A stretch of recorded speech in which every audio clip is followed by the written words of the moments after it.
At 10 p.m. tonight, I walked into my house and found my babysitter's phone on the living room floor, still recording.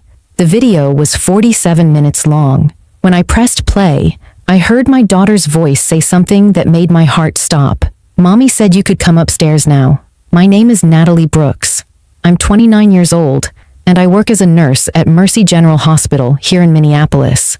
Being a nurse means long hours, rotating shifts, and missing out on things I wish I could be there for. But it pays the bills. And honestly, I love what I do. The hard part is being a single mom while doing it. My entire world revolves around my 6-year-old daughter Iris. She's this bright, curious kid who loves drawing unicorns, asking a million questions about everything, and making up elaborate stories about magical kingdoms. She's my reason for everything. My younger brother Finn lives about 20 minutes away and helps when he can, but he works construction and keeps unpredictable hours. Most days, it's just me and Iris figuring life out together. Mornings are rushed, getting her ready for school, packing lunch, dropping her off before my shift starts. Evenings are homework, dinner, bath time, bedtime stories.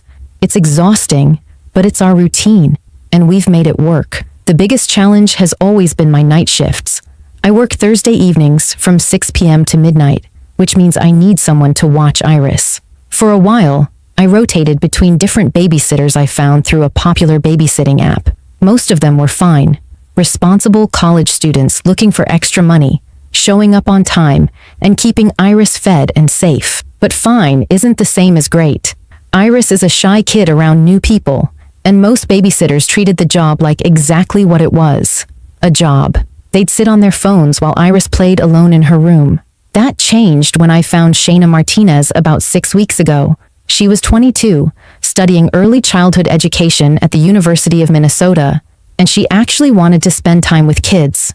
The first night she came over, Iris was hesitant like always, hiding behind my leg when I opened the door, but Shayna crouched down to Iris's level, smiled, and said, "I heard you like drawing. Can you show me your favorite picture?" Within 10 minutes, they were sitting on the living room floor together with crayons spread everywhere, and Iris was talking her ear off about unicorns and rainbows. I knew right then I'd found someone special.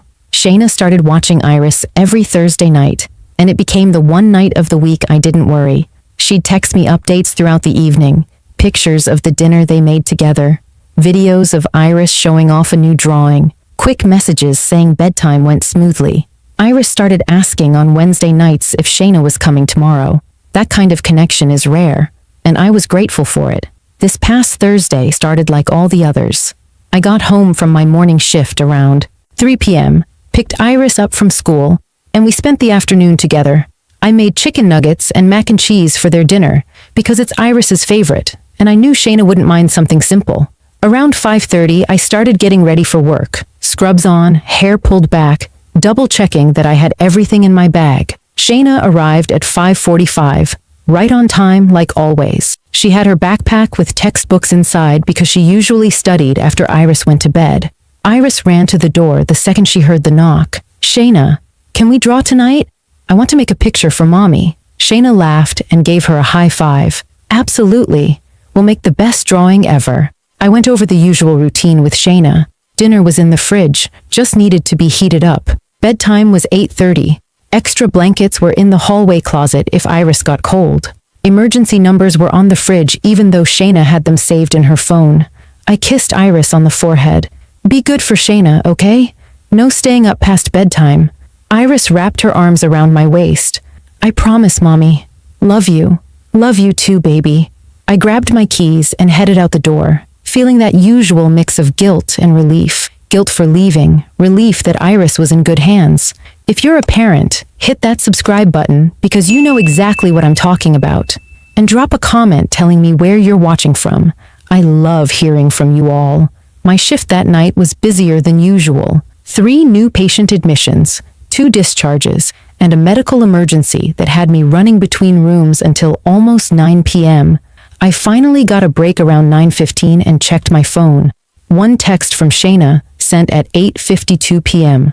My stomach dropped the second I read it. Is someone else supposed to be here? I stared at that text message for a few seconds before my brain fully processed what it said. Is someone else supposed to be here? What did that mean? Nobody else should be at my house. It was supposed to be just Shayna and Iris. My fingers moved fast, typing back immediately. No, why? What's going on? I hit send and watched the screen, waiting for those 3 dots to appear showing she was typing back. Nothing. 20 seconds passed. 30 seconds. A full minute. My heart started beating faster. I sent another message. Shayna, is everything okay? Is Iris safe? Still nothing. Then, at 9:18, another text came through from her. Just 6 words that made my chest tighten with fear. Never mind. You'll understand when you get home. That was it. No explanation, no context, nothing that told me if my daughter was safe or if something terrible was happening. I called her immediately. The phone rang 4 times and went to voicemail. I tried again. This time, it went straight to voicemail without ringing at all, like she'd declined the call or turned her phone off. I texted again, my hands shaking so badly I had to retype the message twice. Shayna, you're scaring me. Please answer. Is Iris okay? What's happening? I watched my phone screen like it was the most important thing in the world.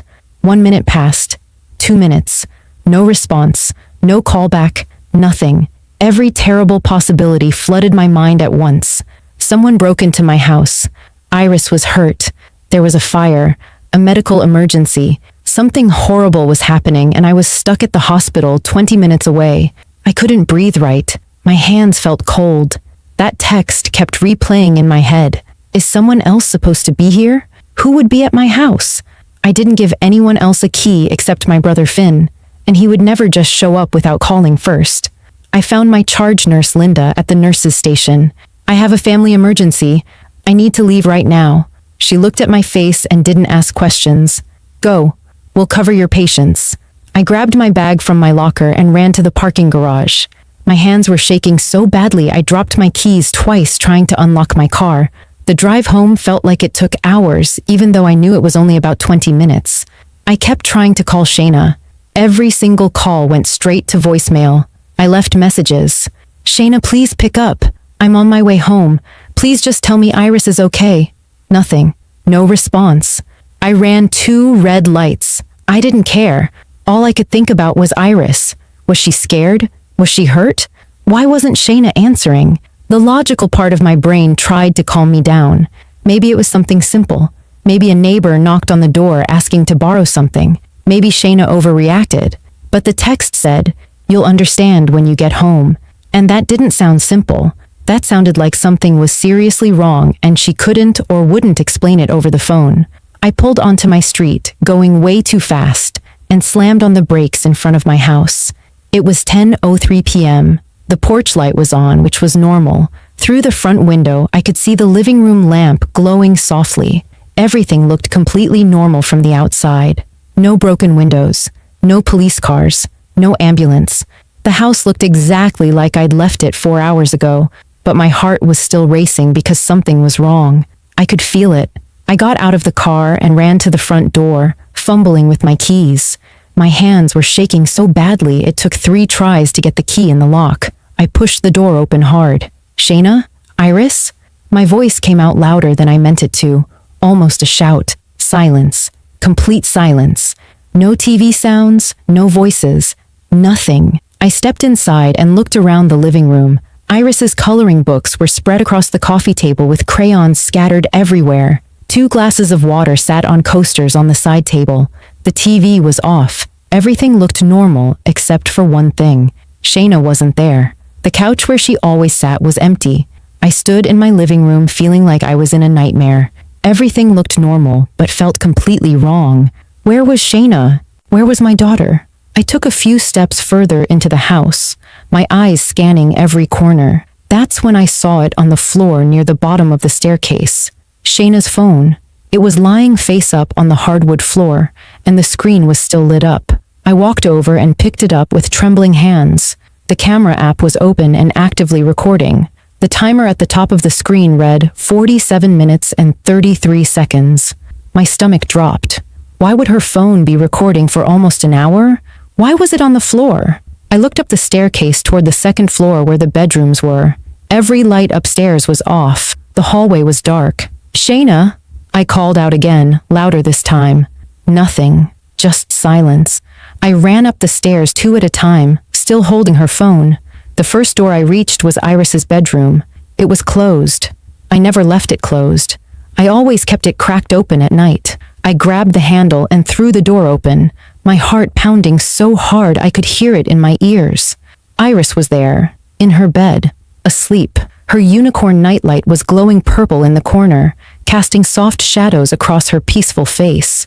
She was lying on her side, hugging her stuffed elephant, breathing slow and steady. She looked completely fine, not scared, not hurt, just sleeping like it was any other normal night. I walked over to her bed and put my hand gently on her forehead, checking for fever, normal temperature. I checked her arms and legs for any signs of injury. Nothing. She was perfectly okay. Relief flooded through me so intensely I almost started crying right there. But the relief only lasted a second, before the fear came back even stronger. If Iris was fine, where was Shayna? I checked my bedroom. Empty. I turned on the light and looked around. My bed was made exactly how I'd left it that morning. Nothing looked disturbed. I checked the closet, just my clothes hanging there and shoes on the floor. I went to the bathroom. Empty. The spare bedroom that I used for storage. Empty. I checked every single room upstairs. No Shayna.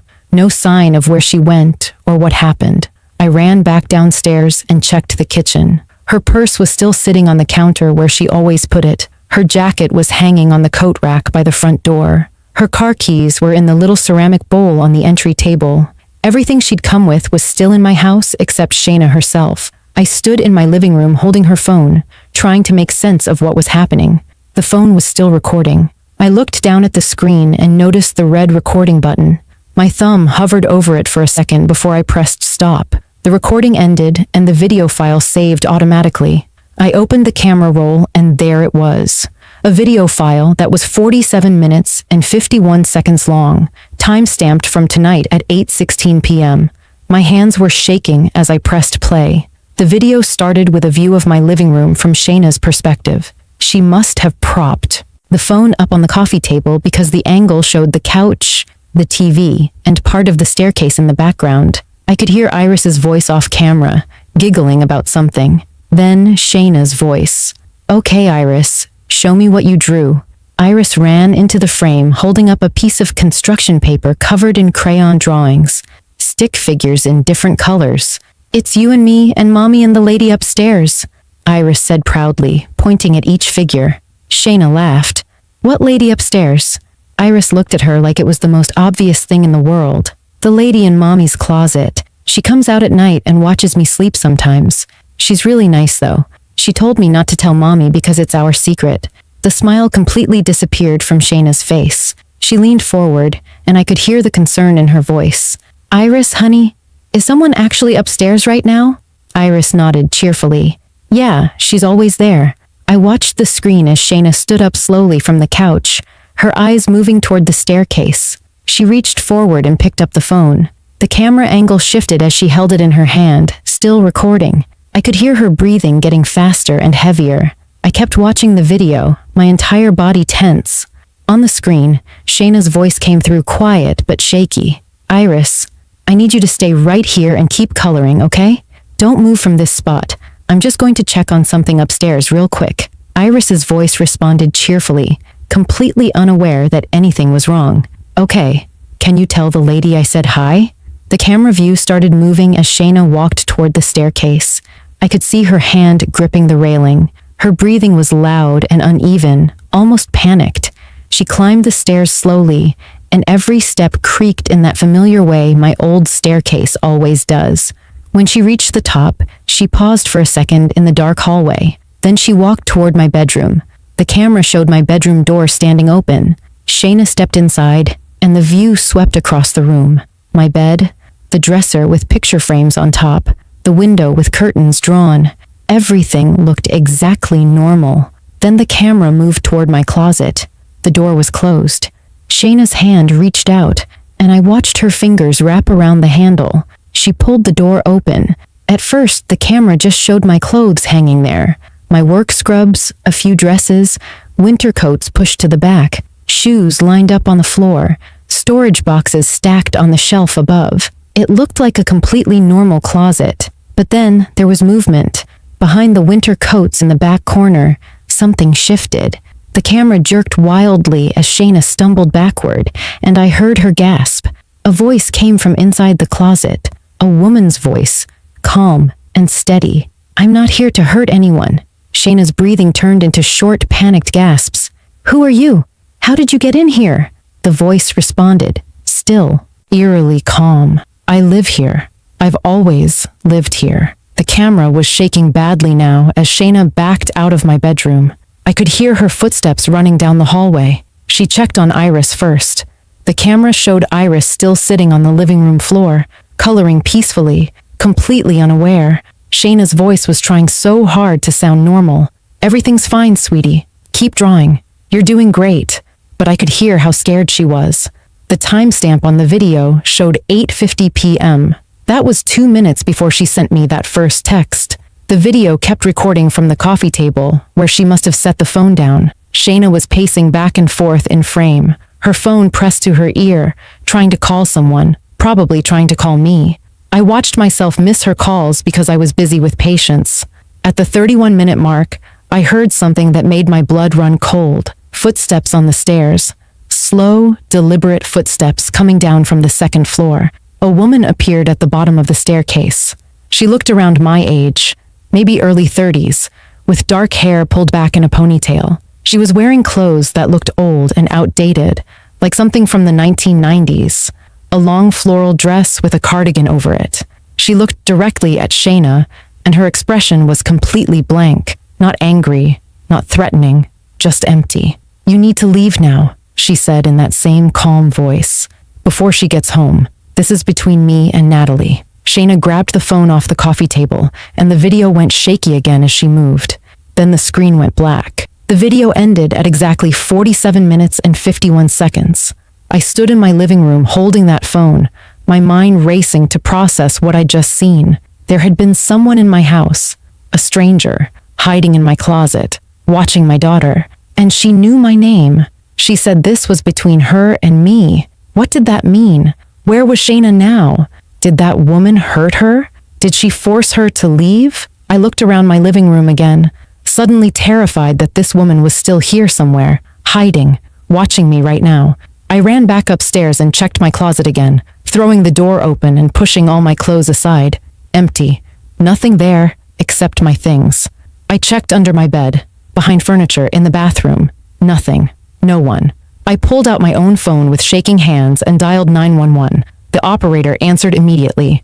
911, what's your emergency? My voice came out broken and scared. Someone was in my house. There's a video. My babysitter is missing. My daughter is here, but the babysitter is gone, and there was someone hiding in my closet. Please send someone right now. The operator stayed calm and asked for my address. Officers are on the way. Are you safe right now? Is anyone in the house with you? I looked up the stairs toward Iris's room. Just my daughter. She's asleep. I don't know where the other woman went. The police arrived in less than 10 minutes. 2 officers, a tall man named Officer Brennan and a woman named Officer Kim. I met them at the door and immediately showed them the video on Shayna's phone. Officer Kim's face went from skeptical to deadly serious as she watched. They searched my entire house from top to bottom, every closet, every room, under beds, in the basement, even the small attic crawl space. They found nothing, no one hiding, no signs of forced entry, no broken windows or damaged locks. Everything looked completely secure. Officer Brennan asked if anyone else had keys to my house. Just my brother Finn, and I knew he wasn't involved in this. Officer Kim took down all of Shayna's information from the babysitting app, her full name, phone number, address, everything I had. They said they'd send officers to her apartment to do a welfare check. That's when I heard small footsteps on the stairs. Iris came down, rubbing her eyes, her stuffed elephant dragging behind her. "Mommy, why are there police here? Where's Shayna?" I picked her up even though she was getting heavy for me to carry. "Everything's okay, baby. The police are just checking on something. Did you have fun with Shayna tonight?" Iris nodded sleepily against my shoulder. "Yeah, We made popcorn and drew lots of pictures, and the lady came downstairs like she always does. Officer Kim stepped closer, her voice gentle. "Iris, sweetheart, can you tell me about this lady?" Iris lifted her head and looked at the officer with those big innocent eyes. "The lady who lives in Mommy's closet. She's been there forever. She comes out at night sometimes and sits in the hallway outside my room. She watches me, but she's nice. She told me her name is Anna, and she used to live here a long time ago before me, and Mommy moved in. She says she's waiting for something important, but she won't tell me what it is." My heart sank. This wasn't a one-time thing. This woman had been in my house multiple times, watching my daughter sleep, talking to her, and Iris thought it was normal because she was 6 years old and didn't know any better. Officer Kim looked at me with concern. "How long have you lived here?" I felt sick. 3 years. We moved in right after Iris turned 3. Officer Brennan came back inside from checking the perimeter. "Found something you need to see outside." We followed him through the kitchen to the backyard. He pointed his flashlight at the small basement window on the side of the house. The latch was broken, forced open from the inside like someone had been using it to come and go. We went down into the basement, and my stomach twisted when I saw what was behind my old furnace. A sleeping bag, empty food wrappers, granola bar boxes, a backpack with clothes inside. Officer Brennan carefully opened the backpack wearing gloves.